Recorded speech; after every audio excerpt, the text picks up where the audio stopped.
Hello again. I wanted to talk a little bit about the materials that we're going to be using in this course, specifically the textbooks, because I want you to know a little bit of the why. I think it's really important to, as I call it, show the wires of what's happening kind of in behind what's happening underneath the course. So no matter which class you're in, you're going to have two books to purchase that I hopefully are not too expensive. And please let me know if you have any concerns about that. The first book everyone needs to purchase, and it's going to be this book. It's called Rough Draft Math Revising to Learn by Amanda Jensen, who's a fantastic colleague at the University of Delaware. Fear not for folks that aren't who are not looking at math education and taking this course. It's not going to be a math heavy book. Part of it, the examples are going to be mathematics. However, the whole idea of rough draft math is that we need to be able to create communities in our classrooms where students are allowed to feel like they're in rough draft mode. Because when we're in a math class or a science class, students aren't going to want to share if they don't feel like they have the final correct answer. It doesn't matter what class you're in. This is something that comes up.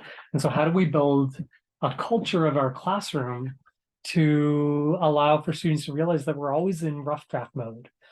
You all are going to be in rough draft mode in this course.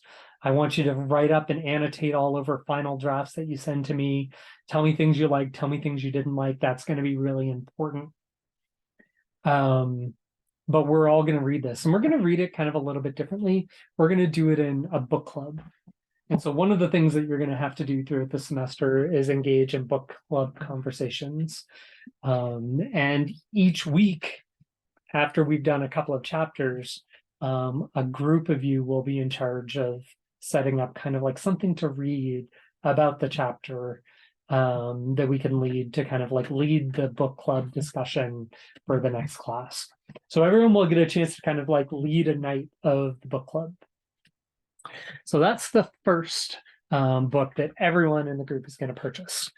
The other two books will depend on if you want to focus on math or science. And I'm going to leave it up to you. It doesn't matter what track you're in. You can choose whichever book that you would want to use. And they're basically kind of like two books for different content area. The first one for Math Ed is the 5 Practices for Orchestrating Productive Mathematics Discussions. And so that kind of has some very interesting steps to think about. How do we build community in and allow for different voices in our classroom? And then the kind of work that's similar to that by some of the same authors is the 5 Practices for Orchestrating Task-Based Discussions in Science.